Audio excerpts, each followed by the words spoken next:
सातारा जिल्ह्यात कोरोनाचा शिरकाव, 2 रुग्ण स्पष्ट, 1 व्हेंटिलेटरवर। जिल्ह्यात 2.5 वर्षांनंतर कोरोना रुग्ण आढळून आले आहेत। गुरुवारी 2 रुग्ण निष्पन्न झाले असून त्यांच्यावर जिल्हा रुग्णालय आणि कराडमधील एका रुग्णालयात उपचार सुरू आहेत, तर यातील एकाला व्हेंटिलेटरवर ठेवण्यात आले आहे, अशी माहिती आरोग्य विभागाच्या वतीने देण्यात आली। एकावर सातारा येथील दिवंगत क्रांतिसिंह नाना पाटील जिल्हा शासकीय रुग्णालयात उपचार सुरू आहेत, तर दुसऱ्या व्यक्तीवर कराडमधील खासगी रुग्णालयात उपचार केले जात आहेत। दरम्यान कोरोनाच्या पार्श्वभूमीवर जिल्हा रुग्णालयात एक स्वतंत्र वॉर्ड तयार करण्यात आलेला आहे। नागरिकांनी अजिबात घाबरून जाऊ नये, तसेच सॅनिटायझर व मास्कचा वापर करावा, असे आवाहन जिल्हा शल्य चिकित्सक युवराज करपे यांनी केलं आहे।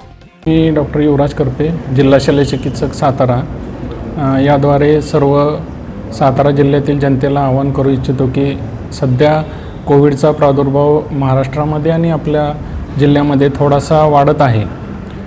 सर्वप्रथम मी हे सांगू इच्छितो की कोणीही घाबरून जाऊ नये, कारण आपण कोविडमध्ये एक पहिली वेव असेल, दुसरी असेल, तिसरी असेल, यामध्ये काम केलेलं आहे आणि याची सर्वांना प्रतिकारशक्ती पण आलेली आहे। त्यासाठी आपण सर्वांना वॅक्सिनही पूर्वी दिलेलं होतं, त्यामुळे सर्वप्रथम कोणीही घाबरून जाऊ नये।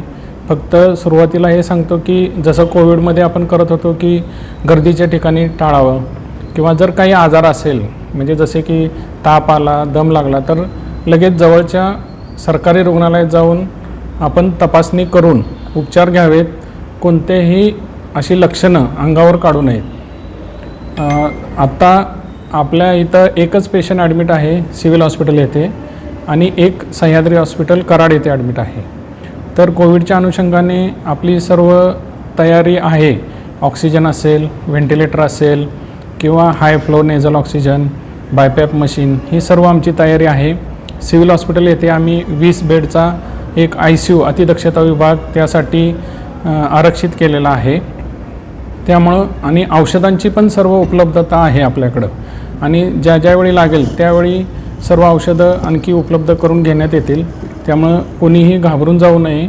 फक्त नागरिकांचं हेच कर्तव्य आहे की कोविडमध्ये जसे आपण गर्दीत जात नव्हतो, किंवा सार्वजनिक ठिकाणी थुंकणे असेल, किंवा हँड वॉशिंग असेल, याचा सर्वांनी वापर करावा। मास्क असेल, या सर्वांनी जर पाळलं तर आपल्याला काही अडचण येणार नाही। साताऱ्यात जे 2 पेशंट सापडले त्याची परिस्थिती त्यामधील सह्याद्री हॉस्पिटलमधील पेशंट आहे तो 40 वर्षाचा आहे, आणि तो फक्त आयसोलेशनमध्ये आहे। त्यांना काही ऑक्सिजन किंवा काही नाही, एकदम चांगला आहे।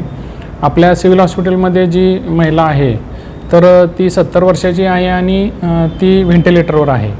मग मी सुरुवातीला जे सांगितलं की सदर पेशंट एकदम सिरियस झाल्यानंतरच दवाखान्यात आला, तर असं कोणीही करू नये। तर लक्षणं अंगावर न काढता जवळच्या दवाखान्यात जाऊन आपण उपचार तात्काळ सुरू करावे। पूर्वी जो आपल्याकडे आलेलं होतं कोविड-19मध्ये, आत्ता जे आहे लक्षणं किंवा जे आहे तशीच आहे का, काय नवीन व्हेरियंट आले? आता सध्या तरी लक्षणं तशीच आहेत। ताप असेल, दम लागणे असेल, सर्दी असेल, खोकला असेल, हीच लक्षणं आहेत। असं ह्या व्हेरियंटची अशी वेगळी काही लक्षणं आत्ता सध्या तरी नाही आहेत। सर, हे रुग्ण कुठून आले? बँगलोर आहेत का महाराष्ट्रातील? महाराष्ट्रातलेच आहेत सध्याचे।